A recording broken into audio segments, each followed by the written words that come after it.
할렐루야. 세상이 참 아름답습니다.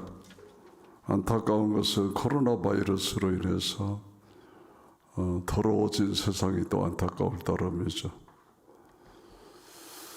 우리는 지금 히브리서 11장을 한 절씩 읽어가고 있습니다. 오늘은 믿음의 사람 노아에 대해서 말씀을 나누겠습니다. 노아는 우리가 잘 아는 사람이고 또 설교를 오래 하다 보니까 여러 번 설교한 내용입니다.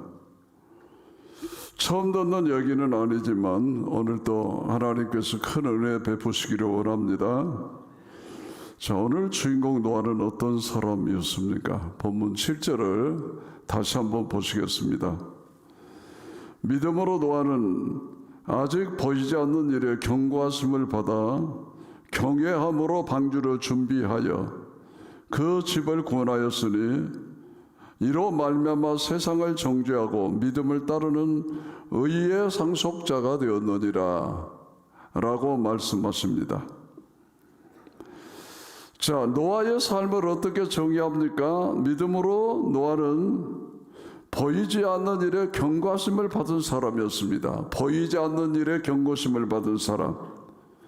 자, 홍수가 올 것이라는 말씀은 받았지만 미래의 일이므로 아직 보이지 않습니다. 경고하심을 받은 뒤부터 그가 어떤 삶을 살았느냐면 언제 올지도 모르는 홍수를 준비하는 자세로 살았던 사람입니다. 그것도 어떤 자세로? 경외함으로 살았습니다. 그전에는 어떻게 삶을 살았는지 정확하게 나타나 있지는 않습니다. 당대의 의인임으로서 하나님과 동행한 자였습니다.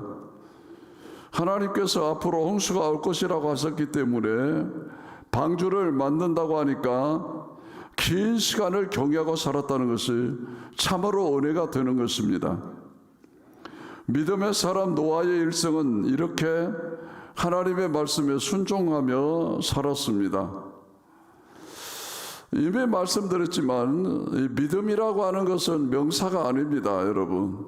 형용사도 아닙니다. 동사입니다.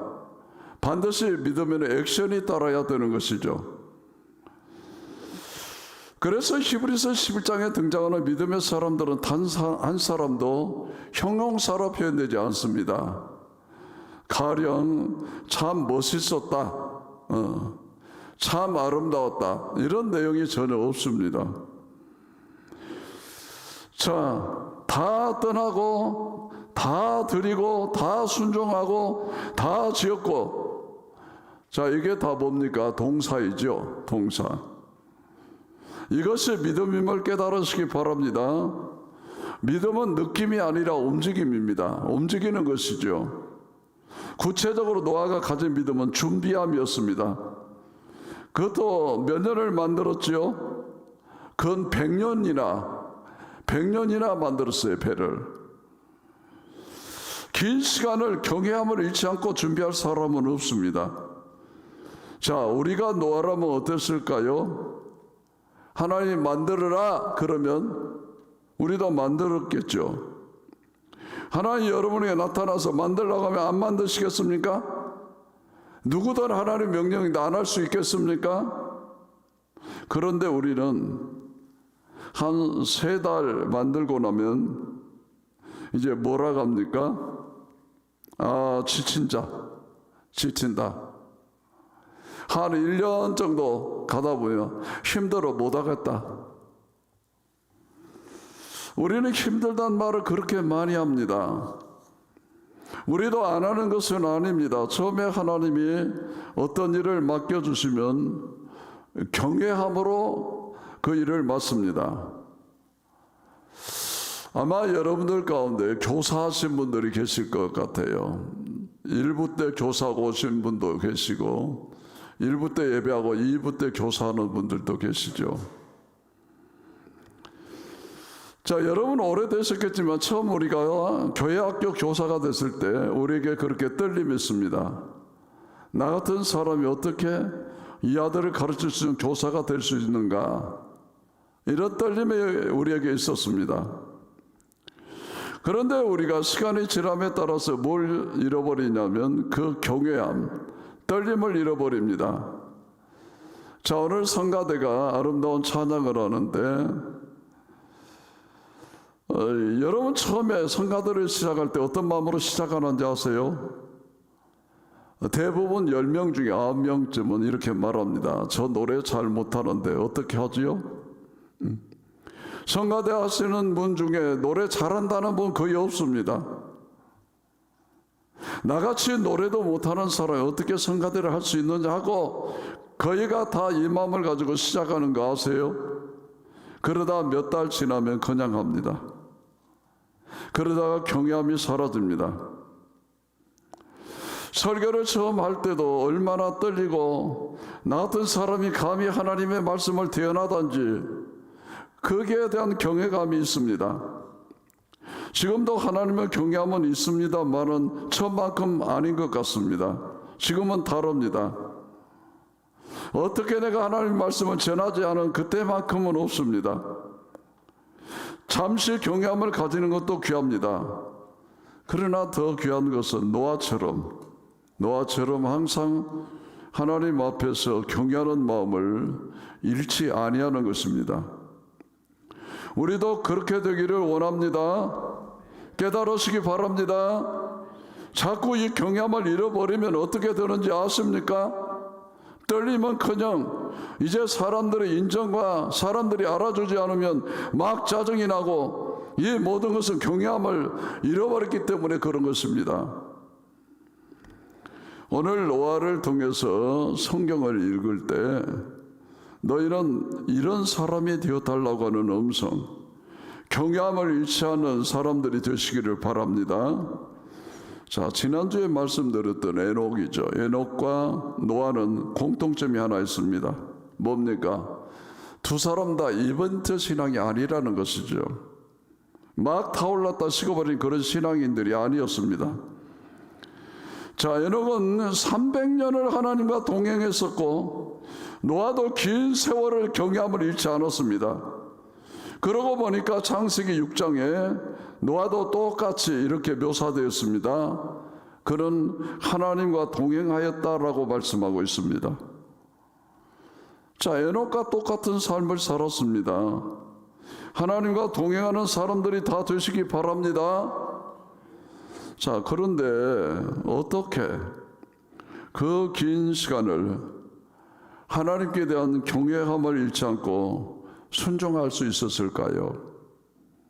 어떻게 수십 년의 세월을 경외할 수 있었을까요? 그건 기간이 정해진 것도 아니었지 않습니까? 언제 올지 모르는 홍수입니다. 그래도 군대는 제대 날짜가 다가오기 때문에 견딜 수 있었잖아요. 몇 달 남았다, 며칠 남았다, 기간이 정해져 있는데, 그런데 이거는 언제 시작될지 모르는 그 긴 기다림의 시간을 어떻게 노아는 견뎌낼 수 있었을까? 여러분, 창세기 5장 32절을 보시면 하나님께서 섭리를 가지고 경험케 하시는 긴 기다림의 시간, 그 시간이 있었습니다. 바로 그 답이 나옵니다.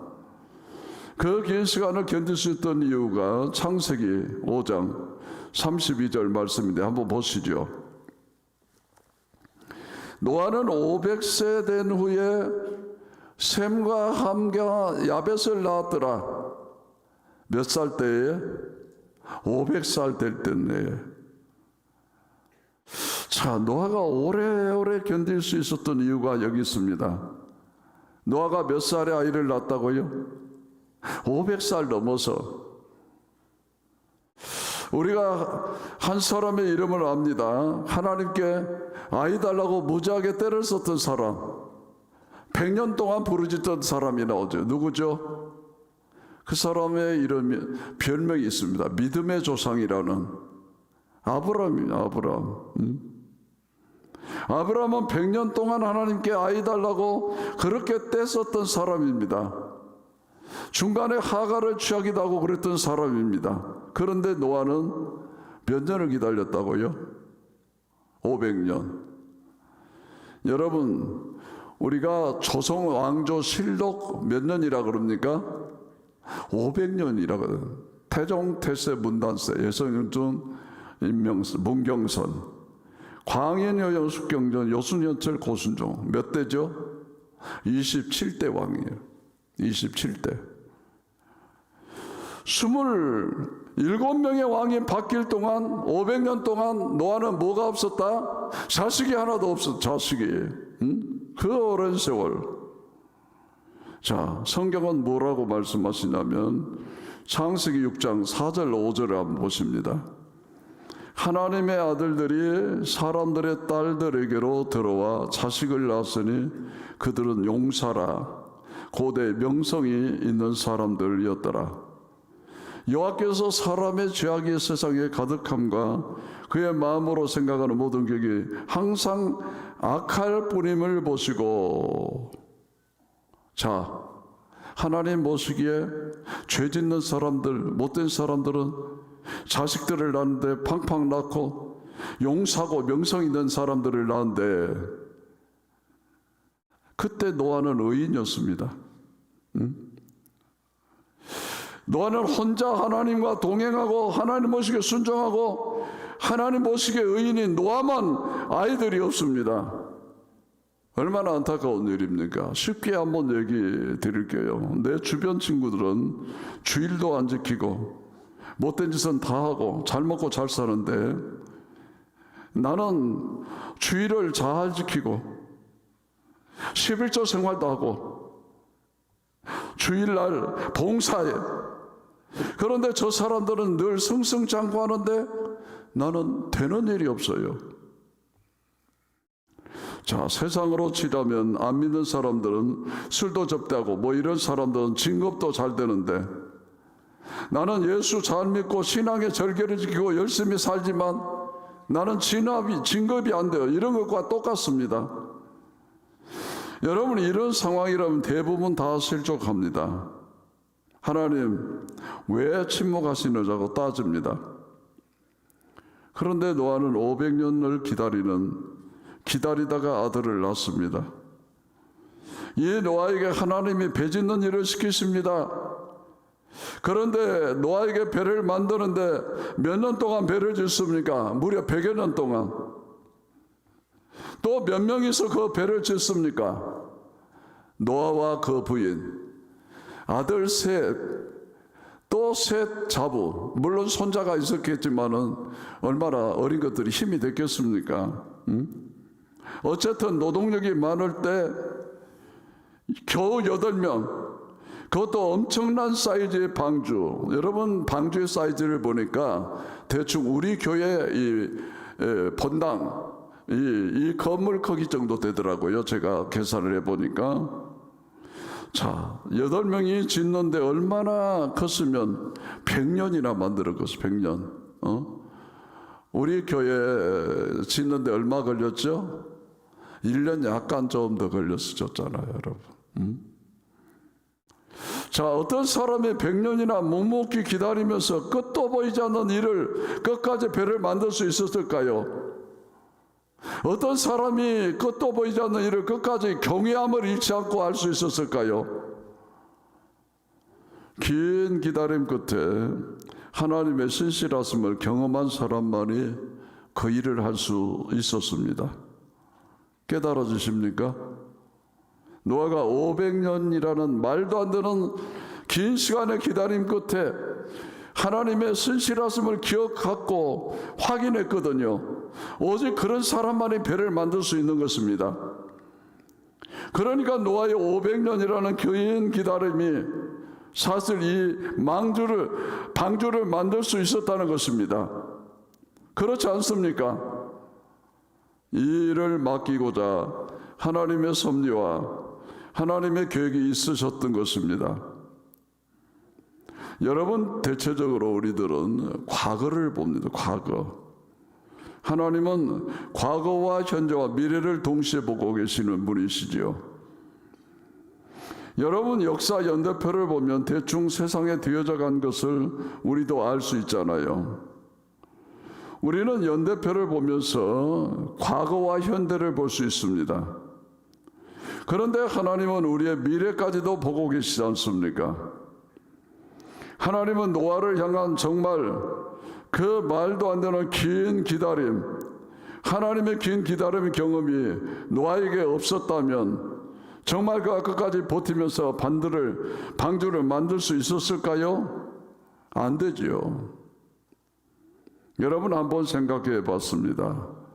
자식들이 아버지에게 따지지 않았을까라고요. 자, 배를 만드는데 어디다 만들고 있죠? 바닷가도 아닌 산에다가 방주를 만들고 있습니다. 그걸 보고 아들의 친구들이 뭐라고 했을까요? 여러분, 셈과 함과 야벳에게 친구가 없었을까요? 친구들이 있었겠죠. 맨날 그들이 뭐라고 했어요? 야, 니네 아빠 이게 돈 거 아니냐? 뱅뱅 돈 거 아니냐? 이랬을 거라고 말이죠. 응? 애들은 사춘기 안 겪었겠습니까? 언젠가 자식들이 따졌겠죠. 아빠, 도대체 하나님 배를 만들고 나면 홍수를 내신다는 증거가 어디 있어요? 하나님이 약속을 지킨다는 증거가 어디 있어요? 그때 노아가 뭐라고 그랬겠습니까? 너희들이 증거다. 하나님이 약속하셔서 500년 동안 기다려서 너희들을 낳았다. 너희들이 바로 그 증거다 라고 했다라는 것이죠. 노아가 그 질문을 받으면서 비로소 다시 깨닫습니다. 신실하신 하나님 약속에 변함이 없으신 하나님이심이 더욱 분명해졌을 것입니다. 우리가 하나님의 긴 침묵 때문에 괴로워할 수 있습니다. 왜 나에게만 이런 일들이 벌어집니까? 여러분, 왜 나에게만이라고 묻고 계신 분이 계십니까? 언제까지 기다려야 되는 것입니까? 언제까지 참아야 되는 것입니까? 왜 나에게만 하고 아직도 묻고 계신 분이 계신다면 하나님의 섭리가 있음을 깨달으시기 바랍니다. 바로 이 환경 속에 숨겨진 하나님의 섭리가 반드시 있습니다. 여러분, 노아를 자세히 보시기 바랍니다. 하나님의 관심사가 어디 있습니까? 과거와 현재, 미래를 보시는 하나님의 주 관심사는 언제나 미래에 있습니다. 미래. 하나님은 노아에게 미래 일을 알리시고 노아에게 미래 일을 준비하기를 원하셨습니다. 하나님은 백성들이 눈을 들어 미래를 보시기를 원하십니다. 잘 들어보세요. 사탄은 언제나 과거를 보게 합니다. 그런데 하나님은 우리에게 미래의 약속을 보기를 원하시고 사탄은 언제나 우리의 과거를 가지고 집요하게 괴롭힙니다. 자, 예를 들어보면 우리가 오늘 은혜를 받고 하나님 뜻대로 하나님 원하시는 대로 살아보겠다고 하면 사탄은 이런 생각을 꼭 집어넣습니다. 너 그런 일 한두 번 해봤어? 해보니까 되기는 했어? 너 과거에도 그런 적 있잖아. 여러분, 한 번도 그런 속삭임 못 들어보셨어요? 사탄은 언제나 과거를 가지고 정죄하는 것입니다. 너 과거에 그렇게 큰 죄를 지었는데 너 그렇게 부끄러운 과거 있는 사람이잖아. 너 그런 사람이잖아. 사탄의 언제나 공격은 철저하게 과거입니다. 과거를 생각하라 이겁니다. 그런데 하나님은 우리의 미래에 관심을 가지고 계십니다. 우리의 미래에 하실 일이 있으심을 깨달으시기 바랍니다. 왜 그럴까요? 왜 사탄은 우리로 하여금 과거에 집착하게 만들까요? 사탄에게는 미래가 없답니다, 여러분. 미래. 사탄의 미래는 패배입니다. 미래는 사탄의 영역이 아닙니다. 사탄의 미래는 멸망입니다. 그러니까 사탄이 끝까지 과거를 가지고 끝까지 물고 늘어집니다. 사실 우리들에게 부끄러운 과거가 없는 사람이 없거든요. 사탄이 계속 이걸 가지고 괴롭힙니다. 과거를 가지고 집요하게 늘어집니다. 여러분, 그런 속삭임에 속지 마시기 바랍니다. 하나님은 우리가 눈을 들어 미래를 준비하기를 원하심을 깨달으시기 바랍니다. 누구나 하나님께 쓰임받기를 원하지만 누구나 다 쓰시는 건 아닙니다. 물론 준비가 안 돼도 하나님께서 필요하시면 때가 되면 쓰십니다마는, 그래도 이왕이면 하나님은 준비된 자들을 들어 쓰신답니다. 여러분, 미래를 바라보면서 하나님의 그 섭리를 생각하시면서 미래를 준비하는 은혜가 있기를 주의 이름으로 축원합니다. 미래에 하나님이 나를 어떻게 들어 쓰실지 모른답니다. 그래서 준비하라 그 말이죠. 한 가지 더 말씀드리겠습니다. 지금까지 노예 얘기를 했는데 이번에는 방주 얘기를 결론으로 말씀드려보고자 합니다.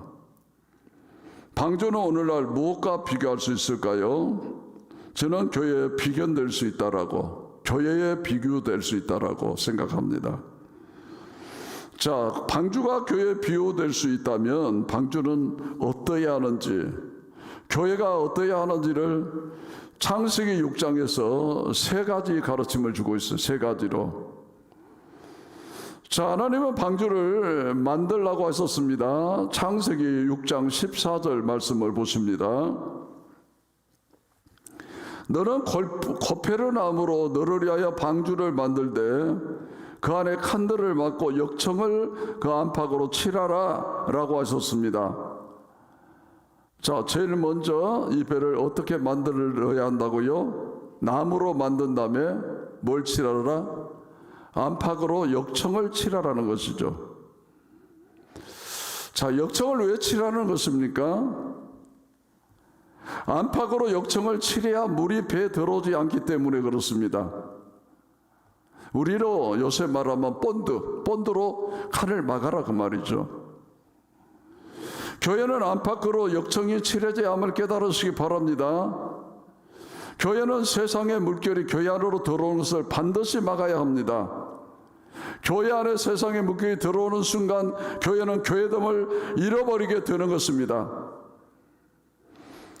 여러분, 하나님이 가장 싫어하는 것이 세상 것들이 섞이는 것입니다. 하나님은 내가 거룩하다라고 하셨습니다. 거룩이란 말은 구별됨을 의미합니다. 하나님은 구별되지 않은 것을 너무 싫어하십니다. 사탄은 이 교회를 구별되지 않은 것으로 만들려고 합니다. 자, 우리 예수님이 성전을 정결케 하실 때 왜 그렇게 화를 내셨습니까? 바로 이 성전이 구별된 장소가 되지 못하고 강도의 구별이 만들어졌기 때문이죠. 주님이 너무 화가 많이 나셨습니다. 내 집은 만민이 기도하는 집이라 일컬음을 받았거늘 너희는 강도의 구별을 만들었도다. 장사하는 자들의 상을 둘러 엎으시고 다 내쫓아내셨습니다. 이게 뭐 하신 것입니까? 여러분, 역청을 새로 칠하신 것입니다. 교회 안에, 성전 안에 세상의 물결이 들어왔기 때문에 다시 주님이 그걸 청소하시고 다시 구별된 장소, 교회로 만드신 것입니다. 여러분, 교회는 교회다워야 할 줄로 믿습니다. 예배는 예배다워야 할 줄로 믿습니다. 그래서 교회는 구별되어야 하는 것입니다.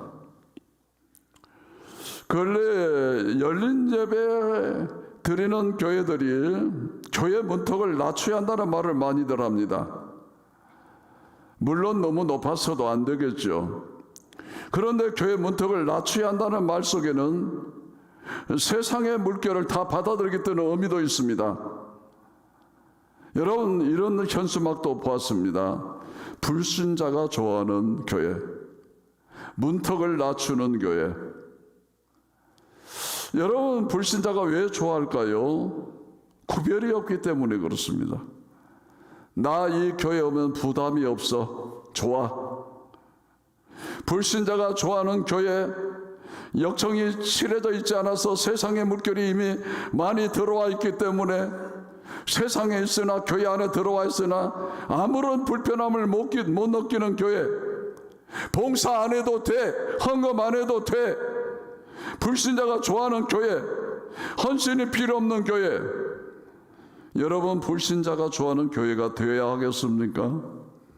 아닙니다. 교회는 교회다워야 하는 것입니다. 복음 받기 원하지만 나 복받을 그릇이 전혀 준비되지 않는 교회, 오히려 교회에 불신자가 들어와서 불편함을 느껴야 됩니다. 예전처럼 세상에 사는 것처럼 그렇게 살아서는 안 되겠구나. 이게 교회지. 바로 역청을 바르는 것이 교회입니다. 깨닫는 은혜가 있기를 바랍니다. 아멘.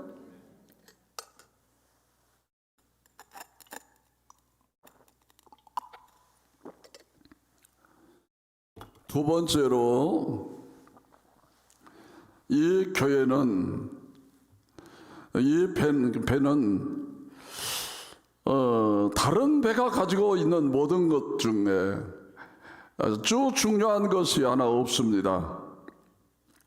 자, 창세기 6장 15절 말씀을 보시겠습니다. 네가 만들 방주는 이러하니 그 길이는 300규빗, 너비는 50규빗, 높이는 30규빗이라 라고 했어요. 자, 배 크기는 나와 있는데 이 배는 아무리 봐도 방향키라는 게 없어요. 방향키. 그리고 동력이 없어요. 여러분, 대부분의 배는 반드시 방향키가 있습니다. 그 키를 가지고 움직이죠. 그리고 동력원이 있어야 됩니다. 이 배를 움직이는 엔진이나 노를 짓는 거라도 있어야 하는데 그냥 이 배는 상자일 뿐입니다. 상자, 큰 상자. 이 배는 방향을 조절할 수 없습니다. 너와 마음대로 방향을 조절할 수 없는 배입니다. 이 배는 사람이 움직이는 배가 아니랍니다. 그냥 바람에 따라서 바람 부는 대로 이리저리 다니는 배일 뿐입니다. 근데 이게 뭐라고요? 교회입니다. 교회. 교회는 사실 방향키가 없어야 합니다. 교회는 어떻게 움직여야 되느냐? 성령의 바람이 인도하는 대로 움직여가는 것이 교회임을 깨달으시기 바랍니다. 성령의 인도하심을 따라야 하는 것이 교회입니다. 성령이 이쪽으로 이끌어 가기 원하시면 그쪽으로 가는 것이 교회임을 깨달으시기 바랍니다. 방향키를 내가 쥐고 있는 것이 아닙니다. 목사가 쥐고 있는 것이 아닙니다. 중직자들이 쥐고 이리 가자 저리 가자 하는 게 아닙니다. 성령이 인도하시는 것이 대단히 중요합니다. 마지막 세 번째로는 16절을 보십니다. 창세기 6장 16절. 거기에 창을 내되 위에서부터 한 규빗을 내고 그 문은 옆으로 내고 상중하 3층으로 할지니라. 자, 잘 보세요. 창을 내는데 대부분 창문을 어디에다 내죠? 눈높이다 되잖아요. 밖을 볼 수 있도록. 그런데 이 창이 하늘로만 뚫려져 있어요. 위에만. 아주 독특합니다. 그러니까 이 배를 타고 있는 사람들은 실제로 볼 수 있는 것이 뭐밖에 없어요? 하늘밖에, 창공밖에 없어요. 밖을 볼 수 없고 하늘밖에 못 봐요. 이게 놀라운 비밀입니다. 하나님은 교회가 이렇게 되기를 원하십니다. 많은 교회가 세상이 어떻게 변하기를 원하는가에 자꾸 관심을 갖고 있습니다. 세상이 이렇게 변해가기 때문에 우리 교회도 이렇게 가야 된다라고 말하는 분들도 있습니다. 아닙니다. 그러나 창문에 있다는 것은 하늘만 보라는 것입니다. 하늘을 향해 뚫려 있다는 말은 우리의 신앙이 언제나 하나님을 향하기만 원하신다는 뜻입니다. 여러분, 그게 교회랍니다.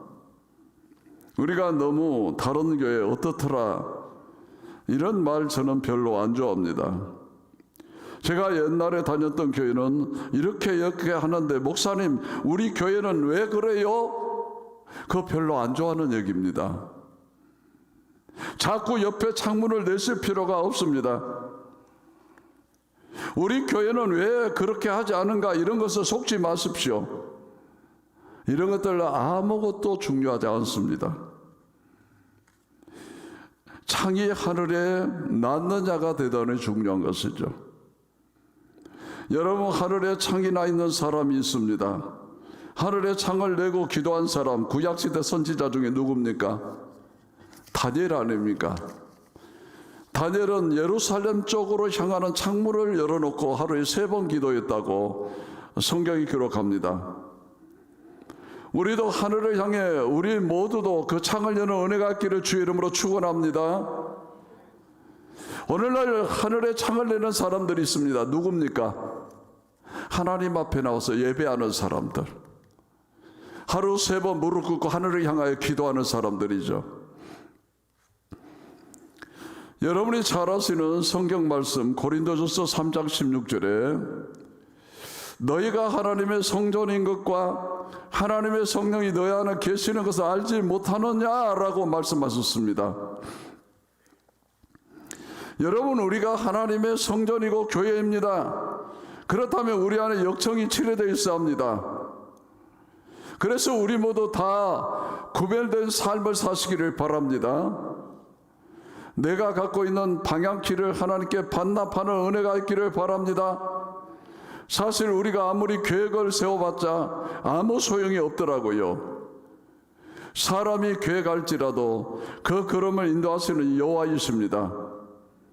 여러분의 인생도 마찬가지이실 겁니다. 요한복음 21장에 예수께서 베드로에게 이렇게 말씀하십니다. 내가 진실로 내게 이르노니 네가 젊어서는 스스로 띠띠고 원하는 곳으로 다녔거니와 늙어서는 내 팔을 벌리리니 남이 내게 띠띠우고 원하지 않는 곳으로 데려가리라. 전에는 네 마음대로 다녔지만 이제는 아니라 그 말입니다. 하늘의 뜻이 준비되어 있다 그 말입니다. 그래서 주님이 원하시는 길을 가게 된 것입니다. 지금까지 우리가 계획하고 우리가 꿈꾼 대로 되셨습니까? 제대로 되지 않으셨을 것입니다. 내 뜻대로 된 게 거의 없잖아요. 내 뜻대로 되지 않았다면 이제 내 삶을 돌아봐야 될 것입니다. 바로 나를 향하신 하나님, 성령님의 이끌려 가시기를 원합니다. 우리는 세상에 너무 많은 관심을 두고 있습니다. 우리는 너무 많이 세상에서 벌어지는 일들을 알고 있습니다. 그런데 하나님은 그것을 원하시지 않으십니다. 우리는 세상에 관심을 두는 것을 닫으시고 하나님의 뜻을 구해야 합니다. 창문은 하늘을 향하여 열려 있습니다. 기도함으로 하나님 뜻을 구하는 여러분들 다 되시기 바랍니다. 역청이 발라져서 구별된 성도들, 구별된 성령이 되시기를 바랍니다. 아멘. 이 시간 찬양하고 기도하기를 원하는데 저에게 소원이 있습니다. 하나님, 우리 교회가 정말 교회다운 교회, 예배다운 예배를 드리는 교회, 하나님이 정말 기뻐하는 구별된 성전이 되기를 원합니다. 그런 간절한 마음으로 우리를 사용하소서라고 하는 이 찬양을 아시는 분들은 함께 할 수 있기를 바랍니다.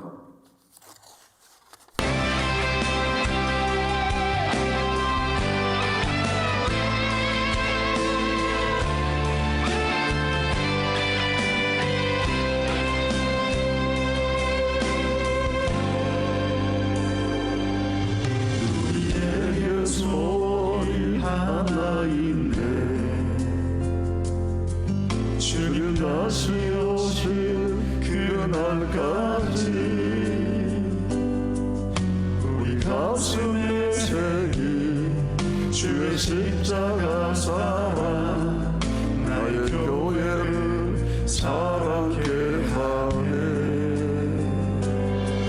주의 교회를 향한 우리 마음 희생과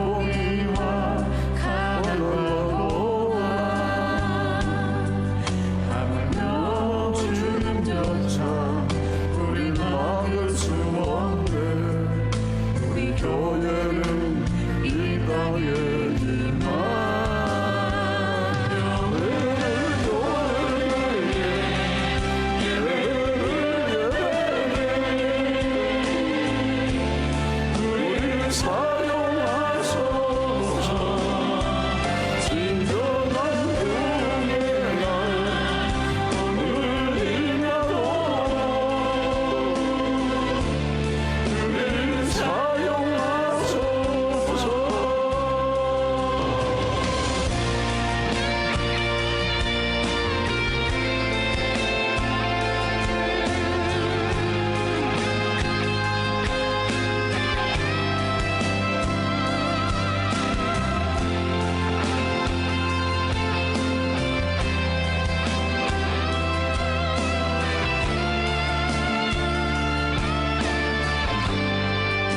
소원이 하나 있네. 주님 다시 오실 그날까지 우리 가슴에 새긴 주의 십자가 잡아 나의 교회를 사랑해 가네. 교회를 향한 우리 마음 인생과 포기와 정말 고난 아무리 어둠조차 우리 막을 수 없네. 우리 교회는 이 땅의 희망.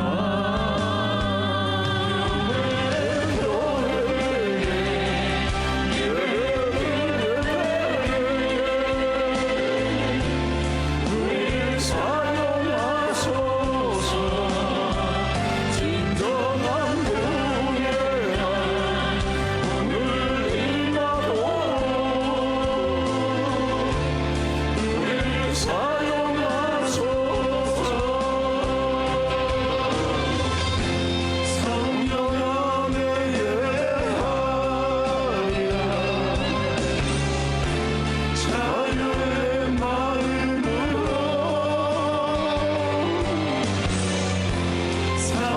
살고 살아가며 교회의 생명이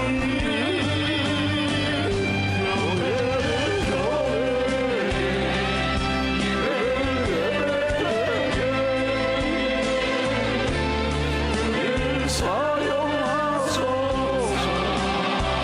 진정한 교회야 오늘 임하도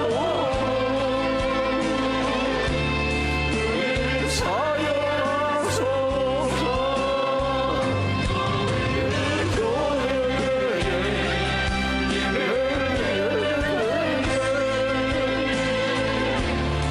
우리 사용하소서. 진정한 교회야 오늘 임하도 우리 사용하소서. 우리 사용하소서.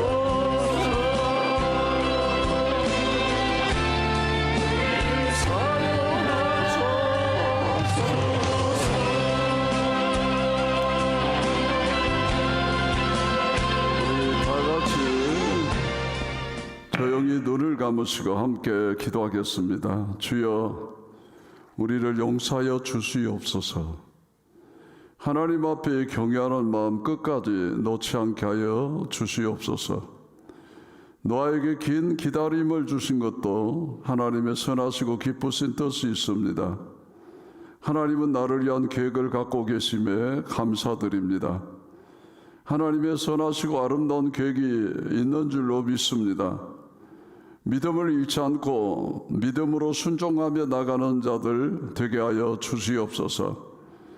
노아의 방주가 우리 교회 되기를 원합니다. 우리 교회를 안과 밖으로 역청으로 칠하여 주시옵소서. 구별된 교회 되게 하여 주시옵소서. 방향키를 하나님께 받나바오니 아버지 성령의 바람이 원하시는 곳으로 우리 교회를 이끌어 주시옵소서.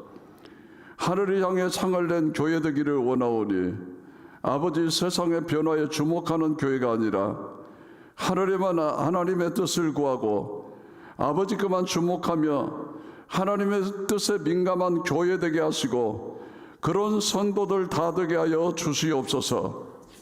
예수님 이름으로 기도하옵나이다. 아멘.